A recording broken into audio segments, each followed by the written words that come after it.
τελευταίο βράδυ μου. Απόψε το περνάω κι όσοι με πικρανάν πολύ, τώρα που φεύγω απ' τη ζωή,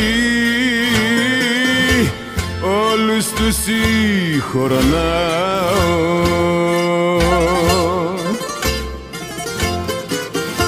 Όλα είναι ένα ψέμα, μια ανάσα, μια πνοή. Σαν λουλουδί κάποιο χέρι θα μας κόψει μια